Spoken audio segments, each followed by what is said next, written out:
My Miami with Chad Oppenheim. In this episode, we visit 10 Museum Park, a condominium skyscraper designed by his firm and completed in 2007. Well, we wanted to create a tower that was slightly different in proportion and scale than you would normally find in Miami. Something that was very, very elegant and very, very disciplined within the skyline. Typically in Miami you have some kind of larger, kind of more beefy buildings.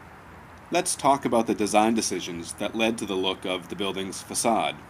Everything that you see on the facade is an expression of its structure or the functionality of how the units are laid out. In our work, we really reduce everything down to its essential, and that really comes from the fact that most of the time I find buildings under construction more beautiful and elegant than the completed work, and here we tried to reduce it down to only structure, columns, slabs, and glass. The way that the front facade is articulated is based on the necessity of getting two-bedroom units, the largest units, facing the more prominent view of the bay and Miami Beach and the cruise ships.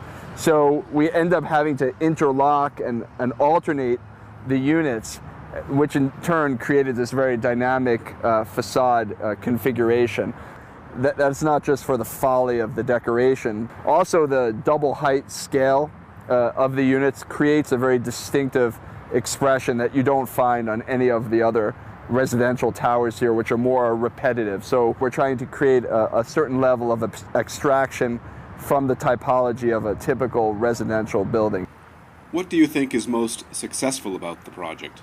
We feel that this building really is a microcosm of the sort of mentality of Miami. It's very much a kind of urban, serious building, but yet it's a building devoted to pleasure and delight. It's very much hedonistic. There's gardens and pools everywhere. There's about 16 pools in the project, both on the podium and then scattered throughout the upper floors of the building.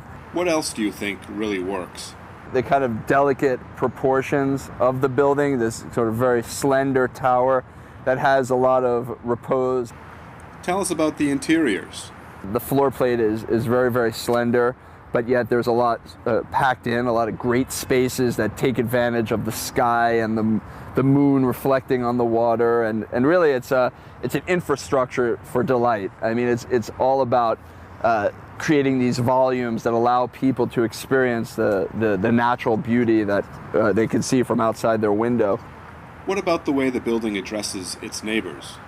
Really, in general, the building looks quite different from the other buildings that surround it. There are many towers that simply had bigger lots and developers with bigger visions, and the buildings are much more hefty and kind of massive. And I think probably the building looks its best because it's surrounded by such larger scale projects.